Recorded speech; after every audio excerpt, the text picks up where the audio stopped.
तुमच्या आमच्या गोष्टीमध्ये ही गोष्ट आहे आवडती फुलदाणी.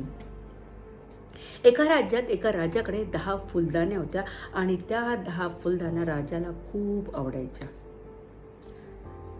त्या राजाचा त्या फुलदाणीवर खूप जीव होता. त्यामुळे त्यांनी एका फुलदाणीला एक नोकर, एक पहारेकरी तिथे ठेवलेलं होतं. रोज नोकर त्या फुलदाणीला पुसून स्वच्छ करून ठेवत असत. एके दिवशी एका नोकराकडून एक फुलदाणी चुकून खाली पडते आणि फुटून जाते. त्याचाच परिणाम राजाने लगेचच त्या नोकराला फाशीची शिक्षा सुनावली.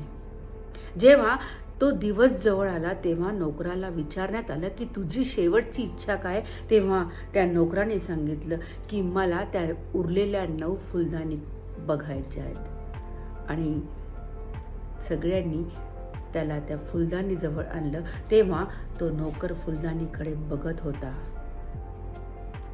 त्या क्षणी त्या नोकराने एका शिपायाच्या हातातील भाला पकडला आणि त्या 9 फुलदाणी तोडून टाकल्या.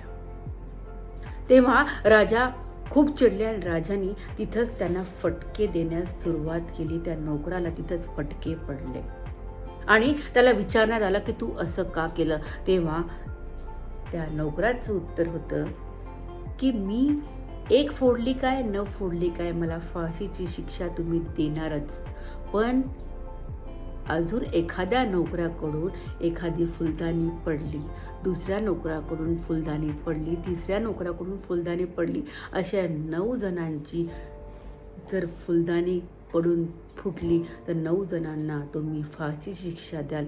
त्याऐवजी तुम्ही मलाच ती शिक्षा द्या, म्हणजे बाकीच्या नोकरांचे प्राण वाचतील. हे उत्तर ऐकल्यावर राजाला आपली चूक कळाली आणि त्या नोकराची फाशीची शिक्षा त्यांनी माफ केली.